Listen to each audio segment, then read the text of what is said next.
Allow your head to gently drop. Put your hands on the back of your head and without pulling, allow gravity and the weight of your hand to do the job. Just gently come down with the weight of your hands and unfold your spine as you go down, breathing deeply and slowly. Relax your arms. Try to keep your neck relaxed and try to keep your knees engaged. Do not lock them out. You should feel a good stretch in your hamstrings. And just relax. Breathe deeply as you do this. You can add a little bounce if you want, but very gently. Try not to round your back when you're doing this, so you don't have to go all the way down. You can stay up as long as you're not rounding your back and you're not locking out your knees and your neck is not stiff. Now step forward and just maintain that same position. You might not be able to go so low. If you can go low, yeah, go on and touch the ground. If you cannot, stay up here. Make sure your hips are square. So try not to let the hip fall more to one side or to the other. As you can see, you can just hold onto the leg. Should feel a deeper stretch in your hamstring. And switch on to the other side, same thing. Make sure that your back is not rounded. Now, demonstrating the hips, yes. Try to keep them square. And just hold. Keep breathing. Now stepping back, we're going to get deeper into the quads and the hips. So make sure your knee is above your heel or foot, but not beyond it. So you'd rather be behind the foot than in front of it. Again, try to keep the hips square to the front, facing the front, both hips.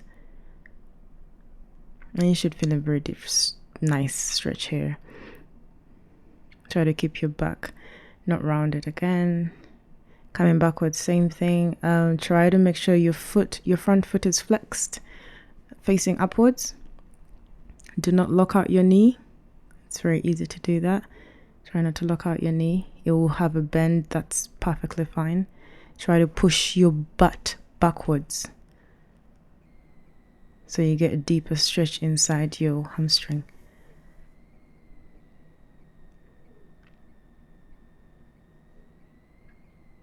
Now facing forward is try to keep your feet either facing inwards or just straight on, but not outside.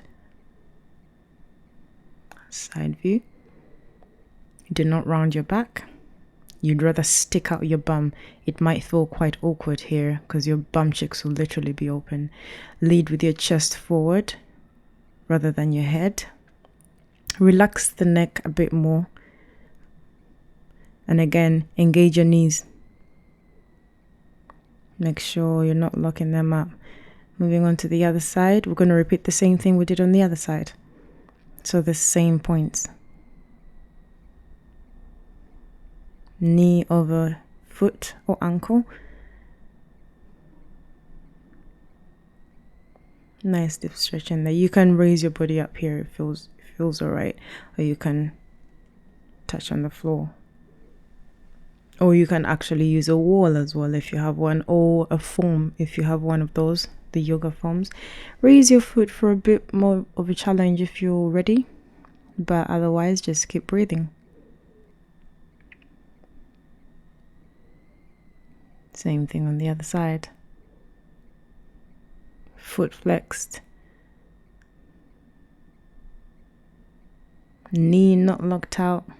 You don't need to sit all the way down. You can be upward here, and even your back foot could be more at an angle at this point. So don't feel the pressure to do that as long as you feel the stretch.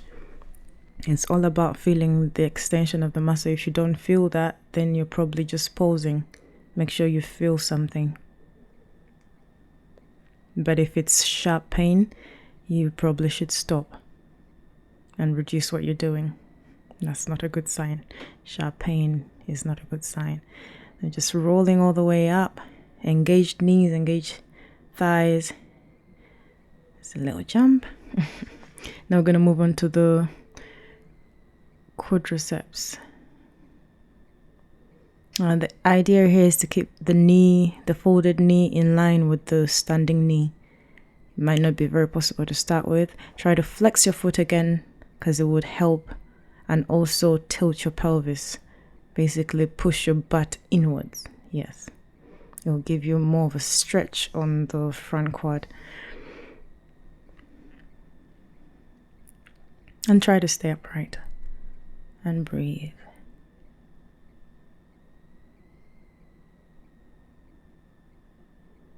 And to other side. Then knee in line with other knee. It's clear on this side because this leg is probably more flexible than the other one. And that is common. You might have one side of your body that is more flexible than the other one. It's okay. We do have imbalances. Just work towards equalizing them. Again, breathe. Now to the upper body. Shake it all out and just swing and hug your left, I think right arm into your left arm, elbow, and the crease of your elbow. I don't know what that part inside the hand is called. I know the elbow is the outside, but the inside part of the elbow. Yes, you can twist your arm and feel the difference and feel where you get more stretches where you stay and hold. You will know, depending on what you've done. If you've been doing a very heavy tricep day, you probably want it to be facing upwards or downwards. Just play with it. Feel free to explore your own body because we all have different bodies. So you have to play around with it and see what works best for you. It's not always a static thing for everyone. And just remember to breathe.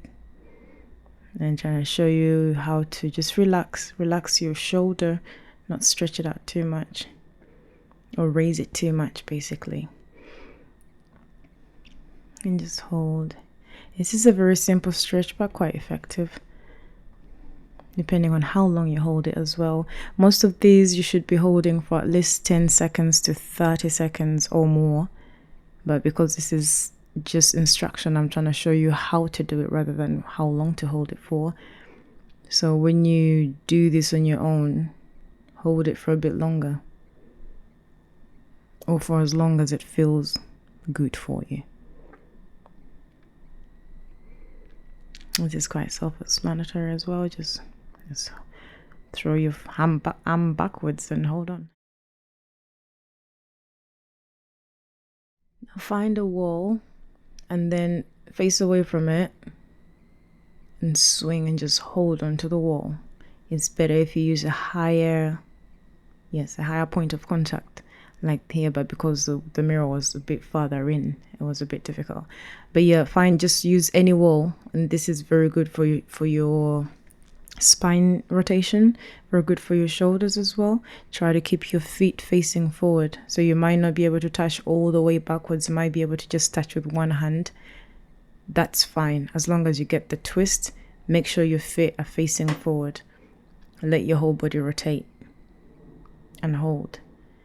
Again, with all these exercises, it's very helpful if you add a pelvic tilt and just push your bum inwards. It will bring you closer to a neutral spine, and when your spine is neutral, you find a better stretch usually. So keep that in mind. Now this is another one, especially if you've had a very heavy shoulder day. Try to make sure your elbow is in line, in line with your shoulder or at the same level. Same thing. See, emphasizing the tilt. It's easy to forget, but if you keep on reminding yourself, you get to a point where it's just part of you. And if people talk to you, talk to them, but don't stop stretching. Don't let them distract you too much. And that should be sufficient for after any workout, really. If you have more time, take more time. but always, always stretch. It's very, very important for recovery. Okay.